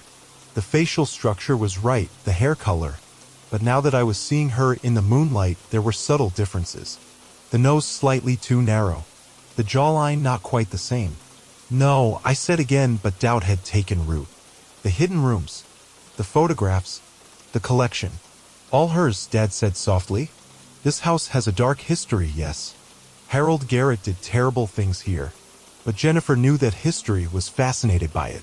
She found Garrett's old hiding places, his secret rooms, and made them her own. She was recreating his crimes, Mia. And grooming you to help her. I shook my head violently. The locket. Emily Winters. I found her locket in the cellar. Dad's brow furrowed. Emily Winters? The missing girl from Pennsylvania? He seemed genuinely puzzled. I don't know anything about a locket, Mia. But Jennifer worked at the hospital near where Emily disappeared. It was in all the papers at the time. My certainty was crumbling, memories rearranging themselves in the face of this new narrative. The photographs in the hidden room, had I really seen Mom's portrait among them? Or had I projected her face onto another victim? The video on the phone, how could I be sure when it was filmed, or by whom? Dad was just feet away now, his hand outstretched. Come home, Mia. Let me help you. Let me protect you from her lies. Don't listen, Ellen, or Elizabeth hissed from the shadows. He twists everything. Makes you doubt yourself. Dad's gaze hardened as he looked at her. Elizabeth Crane, your father has been searching for you for years. He'll be overjoyed to know you're alive. My father is dead, she spat. You killed him when he got too close. Dad turned back to me, his expression pained. She's very ill, Mia. Has been since before she disappeared. Paranoid schizophrenia. She believes everyone is part of some grand conspiracy. I stood frozen between them, Dad with his outstretched hand, the woman who might or might not be my mother unconscious at my feet, the feral girl in the shadows warning me of deception. Who was telling the truth? All the evidence I'd gathered suddenly seemed ambiguous, open to multiple interpretations. The phone in my pocket. Mom's phone or Jennifer's phone. The video would prove something, one way or another. I reached for it, but my pocket was empty. The phone was gone, lost in my flight through the woods, or taken by Ellen when she attacked Mom, Jennifer, whoever she was. I don't know what to believe, I admitted, my voice breaking. Believe what you've seen with your own eyes, Dad urged. Not what she's told you to see. He nodded toward the unconscious woman. Jennifer is very good at manipulation. At making people see what she wants them to see. The lockets, I insisted. I found 2 of them. With pictures, names. Dad frowned. Show me. I reached into my pocket for the locket I'd found in the cellar, but like the phone, it was gone. Had I dropped it during my escape? Had I ever really found it at all? I don't have them anymore, I said weakly. Dad's expression softened with something like pity. Mia, there are no lockets. There are no missing girls hidden in our house. There are only a very troubled woman who became obsessed with replacing your mother and a mentally ill girl who's been living in the woods, breaking into houses. It made a terrible kind of sense. More sense, perhaps, than the scenario I'd constructed, a serial killer father who had faked my mother's death and kept her prisoner while murdering dozens of girls. How had I believed something so outlandish? But then, the room in the walls. The photographs. The cellar chamber with its tools and chains. Those had been real. Hadn't they? I want to see it again, I said suddenly. The hidden room.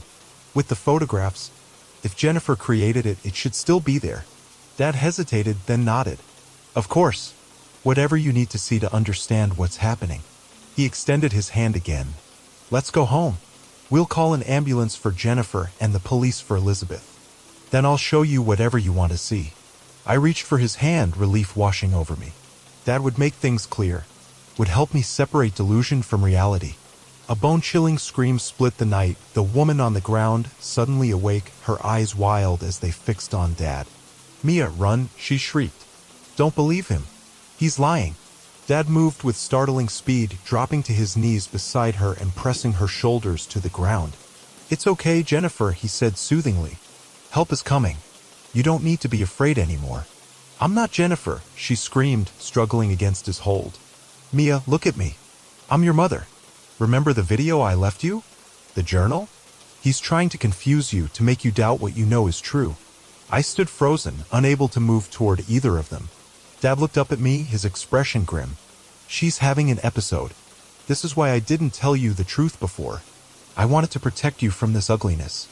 "He's the liar," the woman shrieked, her voice raw with desperation. "Mia, remember the freezer?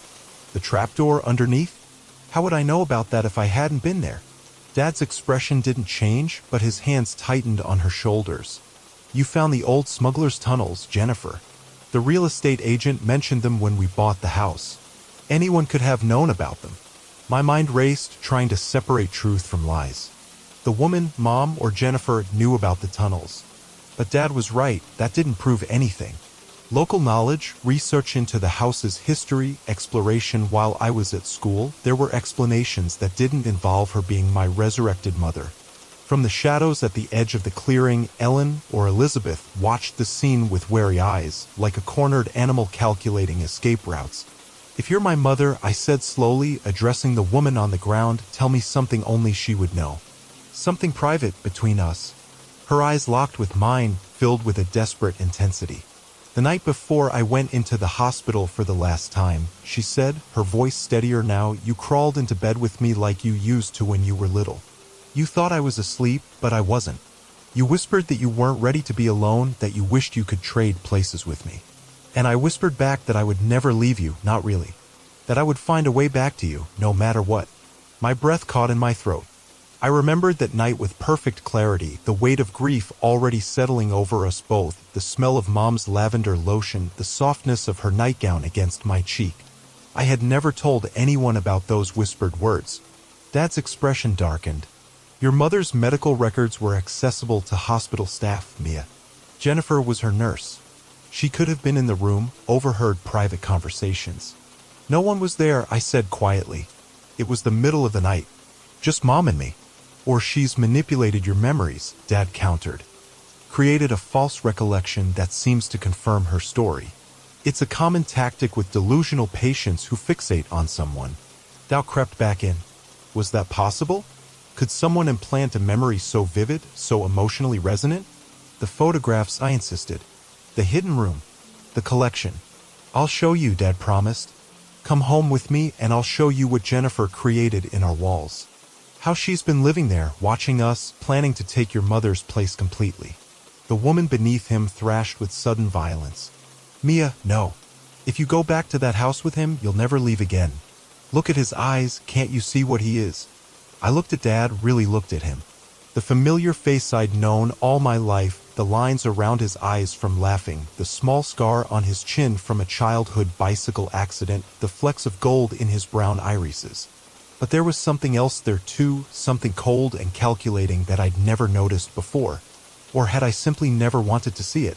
"The girl," I said, nodding toward Ellen. "If she's Elizabeth Crane, why would she attack Jennifer? Why would she say the things she said about you?" Dad sighed heavily. "She's been living wild for years, Mia. Her mind is broken. She likely doesn't even understand what she's saying or doing anymore." "I understand perfectly," Ellen spoke suddenly, her voice surprisingly clear and steady.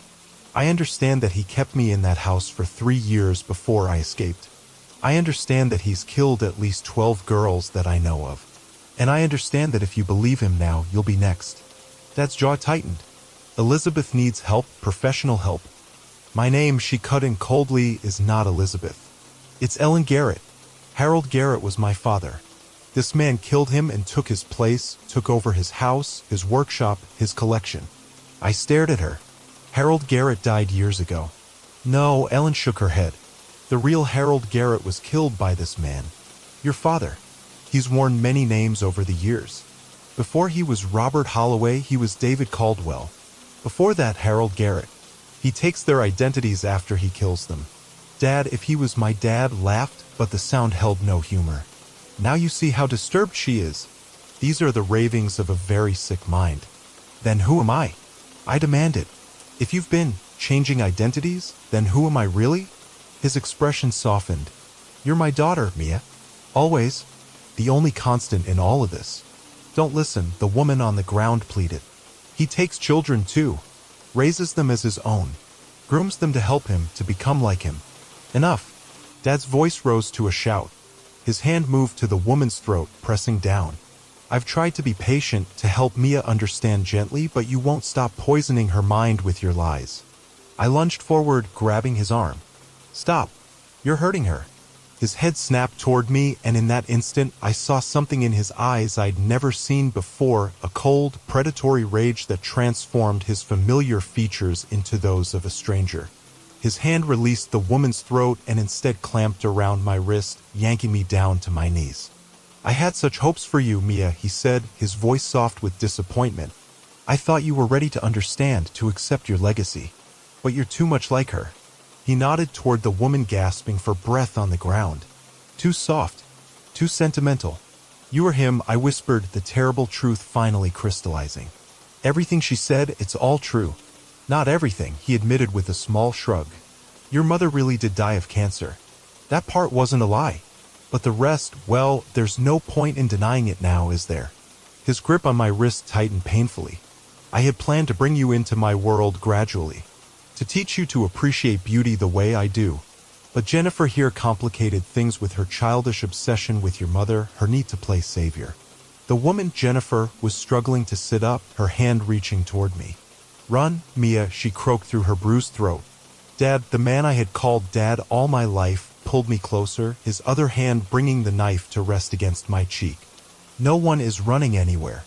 We're going to walk back to the house, all of us, and finish this properly. Cleanly.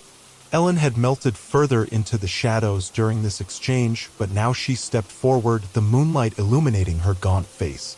In her hand was a large rock, stained dark with what I now knew was Jennifer's blood. You said that before, she remarked conversationally. The last time you caught me. That we would finish this properly. But you didn't kill me then. You wanted to keep me, to add me to your collection. That was your mistake. Dad's attention was divided now between Ellen advancing from one side and Jennifer attempting to rise on the other. His grip on my wrist loosened just slightly, not enough to break free, but enough to give me an idea. I went limp suddenly, as if fainting, my body sagging toward the ground. Instinctively, Dad's hand released my wrist to catch me, the knife moving away from my face. I used the momentum to drive my elbow up into his jaw, putting every ounce of strength behind the blow. His head snapped back, the knife flying from his grasp. I scrambled away on all fours, putting distance between us. Dad recovered quickly, lunging after me, but Ellen was faster. She brought the rock down on his shoulder with a sickening crack, sending him sprawling face first into the dirt. Run! Ellen screamed at me. Get help! Dad was already rising to his knees, seemingly unfazed by the blow that should have incapacitated him. His hand closed around Ellen's ankle, yanking her off balance. She fell hard, the rock tumbling from her grasp. I should have run. Every instinct screamed at me to flee while they struggled to find help to save myself. But I couldn't leave them, not Jennifer, who had risked everything to save me, nor Ellen, who had survived years of torment only to put herself in danger again to help a stranger. I spotted Dad's knife gleaming in the moonlight a few feet away. Without allowing myself to think, I lunged for it, my fingers closing around the cold handle. Dad saw my movement and released Ellen, turning toward me with murder in his eyes. Don't make me hurt you, Mia, he warned, rising to his feet. Put the knife down. You don't want to do something you'll regret. I backed away, holding the knife in front of me with shaking hands. Stay away from me. From all of us. He smiled, the expression chilling in its normalcy, the same smile that had reassured me throughout my childhood, that had made me feel safe and loved. You won't use that. Not on me. Not on your father. You're not my father, I said, surprised by the steadiness in my voice. I don't know what you are, but you're not my father. His smile didn't waver as he took a step toward me. I raised you. Loved you. Protected you. If that's not a father, what is? A monster wearing a familiar face, I replied, still backing away. What happened to my real father? Did you kill him too? A flash of annoyance crossed his features. Your real father was weak, unworthy of raising someone with your potential. I did you a favor by replacing him. Another step forward. I matched it with another step back, maintaining the distance between us. How many? I asked, partly to keep him talking, partly because I needed to know. How many girls have you killed? He seemed to consider the question as if mentally counting. 47, he finally said. But only the special ones become part of the permanent collection. The others are practice. Preparation. The casual way he spoke of murder, of collecting human beings like objects, made my stomach turn. This man had raised me, had tucked me in at night, had bandaged my scraped knees, and taught me to ride a bike. And all the while, he had been a predator, a killer. You won't get away with this anymore, I told him. Even if you kill us all tonight, someone will find your workshop eventually. Your collection. He laughed, the sound unnervingly genuine. I've been doing this for 30 years, Mia. Across 3 states, under 5 different names. No one has caught me yet. His expression turned contemplative. I'll miss this house, though. It was perfect, so many secret spaces already built in, so isolated. But I have others. Properties prepared for just such an eventuality. While he spoke, I saw movement behind him, Jennifer crawling silently toward the rock Ellen had dropped, her movements weak but determined. Dad was so focused on me he didn't notice. I needed to keep him distracted. Why? I asked. Why do you do it? His eyes lit up at the question as if he'd been waiting for someone to ask, to understand. Because beauty is fleeting, he explained earnestly. Youth, innocence, terror, these are the most exquisite expressions of humanity, but they're so transient. I preserve them at their perfect moment before they can fade. By killing them. By immortalizing them, he corrected. You've seen my photographs. The wall of perfect moments. Each face caught at the exact instant of understanding when they realize what's happening when fear is purest. His expression turned almost dreamy. There's nothing more beautiful in this world. Jennifer had reached the rock now, her fingers closing around it. She began to raise herself to her knees, gathering what little strength remained in her battered body. And my mother? I asked, desperate to keep his attention on me. Was she part of your collection too? His expression darkened. Your mother was a mistake. She began to suspect toward the end. I saw the way she looked at me sometimes, the same way you're looking at me now. I knew it was only a matter of time before she discovered everything. He shrugged. The cancer was convenient. A natural end that no one would question. Jennifer was on her feet now, swaying slightly, the rock clutched in both hands. Dad must have sensed the change in my gaze, the flicker of my eyes past him, because he began to turn. Now! I screamed. Jennifer swung the rock with all her remaining strength, catching Dad squarely in the back of the head. He staggered forward, stunned but not unconscious. I raised the knife instinctively as he fell toward me. Everything seemed to slow down. I saw the surprise in his eyes as the blade sank into his chest, felt the terrible resistance of flesh and bone, heard the wet gasp as air left his lungs. His weight bore me to the ground, the knife driven deeper by the impact. Mia, he whispered, blood bubbling at the corner of his mouth. His hand rose to touch my face, fingers leaving warm, wet streaks on my cheek. My perfect girl. Then the light faded from his eyes, and he became a dead weight, pinning me to the forest floor. I don't remember screaming, but I must have, because suddenly Ellen and Jennifer were there, pulling his body off me, helping me sit up. I stared at my blood-covered hands in horror, unable to process what had just happened. It's over, Jennifer said, pulling me against her. It's over, Mia. He can't hurt anyone else. I looked up at her, this woman who had risked everything to save me, who had suffered unimaginable torment at my father's hands. Not my mother, but in some ways just as much my savior. What happens now? I asked, my voice small and hollow. Now we tell our story, she said firmly. All of us. We make sure everyone knows what he did, who he was. We free his victims, the dead and the living. No one will believe us, Ellen said flatly. They never do. They will this time, Jennifer insisted. There are 3 of us. And there's evidence, the rooms, the photographs, the collection. They'll have to believe us. We sat there in the moonlight, Three broken women bound by a shared nightmare, the body of the monster who had connected our lives cooling on the forest floor beside us.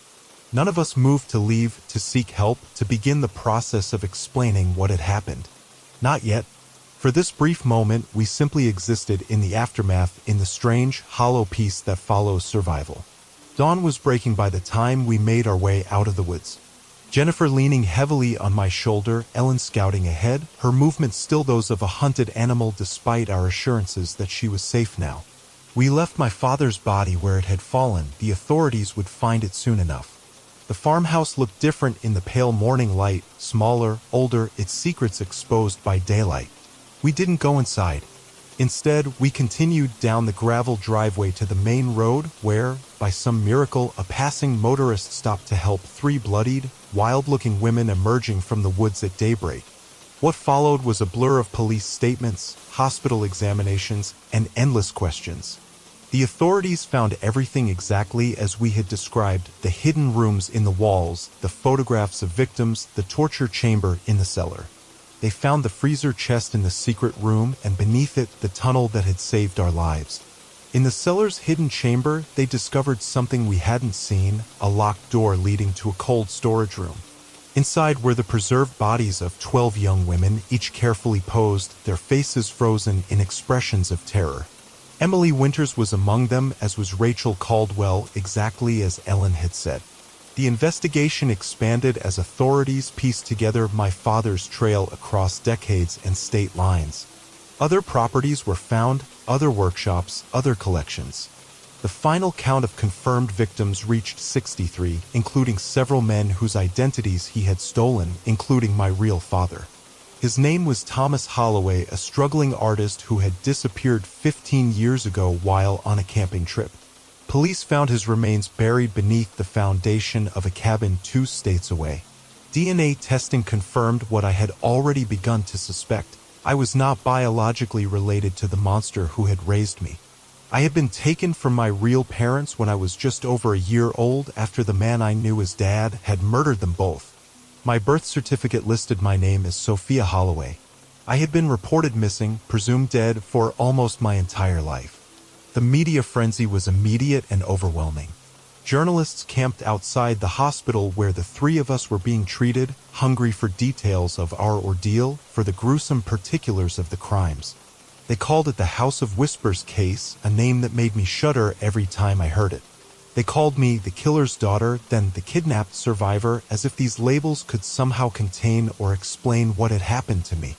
Ellen, whose real name was indeed Eleanor Garrett, struggled the most with the attention. After years of captivity followed by years living wild in the woods, she found the constant questioning, the clinical examinations, the well-meaning but intrusive therapy sessions almost unbearable. She would often retreat into silence for days, communicating only with small nods or headshakes. Jennifer Marsh was hailed as a hero in the press. The dedicated nurse who had recognized a patient's abuser, who had risked everything to save a girl she barely knew.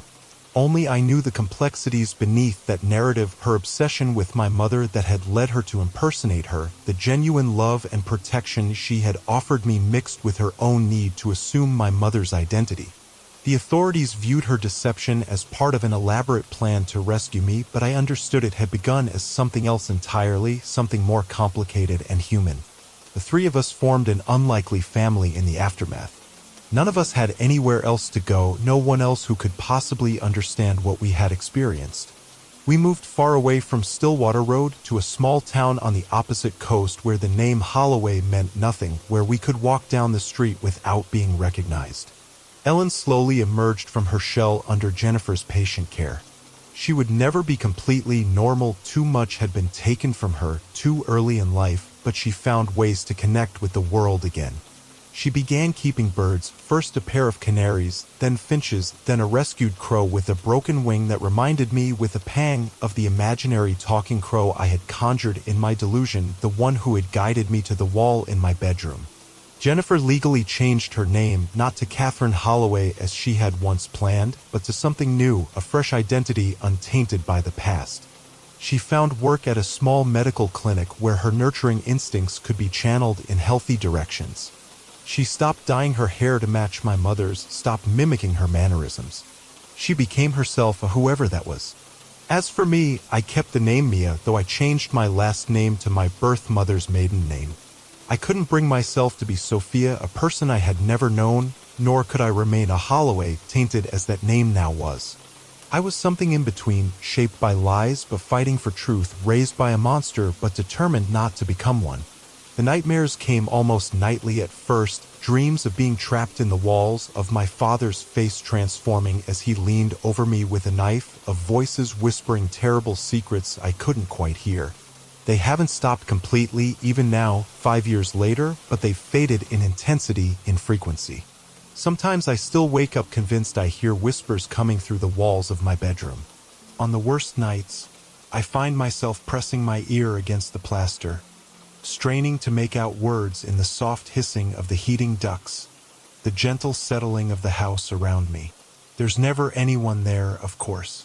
The only voices are echoes of memory, imprints of trauma left on my psyche like scars on skin. But knowing this doesn't always help. Some nights, I end up sleeping in the hallway, away from the walls that feel too close, too alive with secrets. I've been asked often if I ever suspected, if I ever saw signs of what my father truly was. The answer is both simple and impossibly complex. I saw exactly what he wanted me to see. A grieving widower, a hard-working father, a man struggling with loss through alcohol and isolation. The perfect cover for his true nature. But there were moments, brief, easily dismissed, when something else showed through. A coldness in his eyes when he thought I wasn't looking. The way certain news stories about missing girls would make him leave the room. The locked cellar door I was never allowed to question. I've learned that monsters rarely look like monsters. They look like fathers, neighbors, respected community members. They look like helping hands and sympathetic smiles. They look so ordinary, so human, that we dismiss our instinctive revulsion as irrational paranoid. We silence the small voice inside that whispers warnings because the alternative, that evil can wear such a convincing disguise, is too terrifying to contemplate. I still visit my real mother's grave occasionally. Catherine Holloway, a woman I have no memory of, whose face I know only from photographs recovered during the investigation. I bring flowers and sit beside the headstone, trying to feel some connection to her, to the life I should have had. Sometimes I talk to her, telling her about my day, my struggles, my small victories. I don't know if she can hear me. I don't know if anyone can. Last month, they found another property, a remote cabin in the mountains with its own hidden room, its own collection. 3 more victims identified. Their families finally granted the closure of knowing what happened to their daughters, their sisters, their friends. The investigation continues to expand, revealing the true scope of my father's depravity. I've been asked to help sometimes, to look at floor plans of houses he owned, to identify hiding places he might have created, to recognize patterns in his behavior that might lead to more discoveries. I do what I can, though each new revelation feels like another wound reopening. Jennifer tells me it will get easier with time, that one day I'll be able to think of my childhood without the shadow of what came after. Ellen says nothing, but sometimes she takes my hand when the nightmares are bad, sits with me until dawn breaks, her presence more comforting than any words could be. We 3 survivors, bound by a horror most will never understand, creating something like family from the wreckage of our lives. It's not perfect. It's not what any of us would have chosen, but it's ours and it's real, and some days that feels like enough.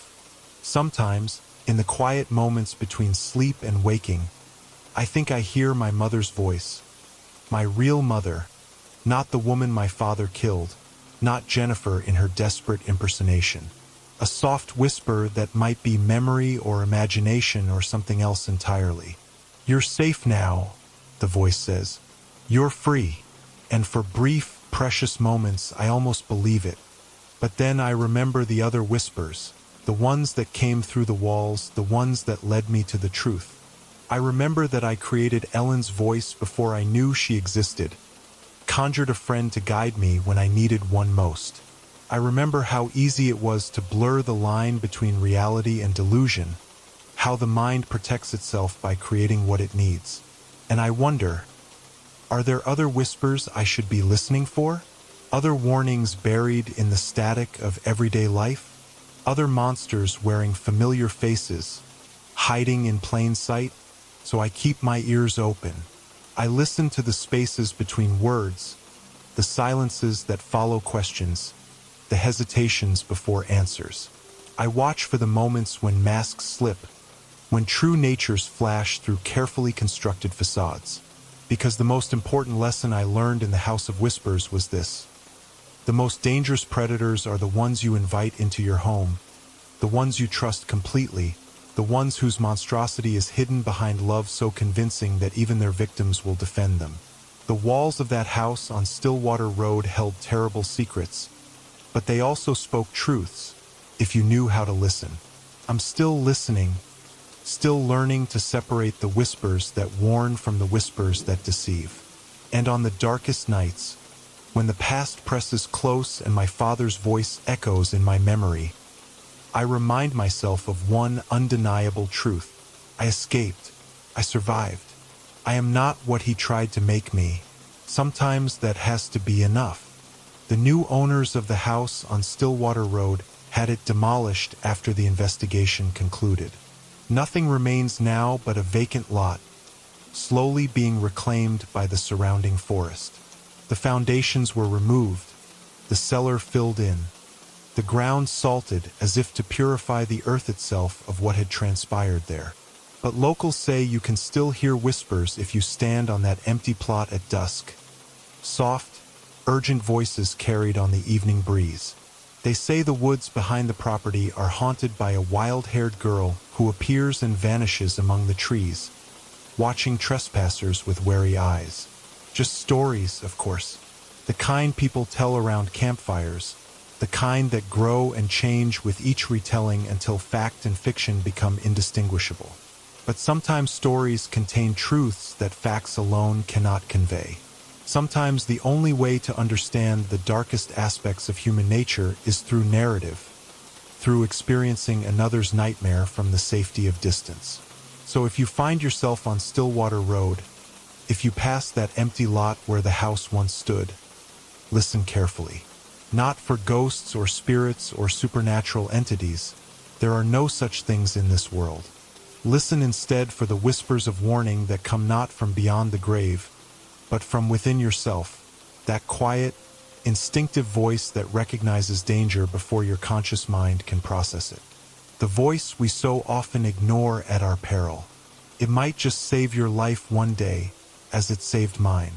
Because the real monsters don't hide under beds or in closets. They sit across from you at the dinner table. They tuck you in at night. They tell you they love you and they mean it in their way.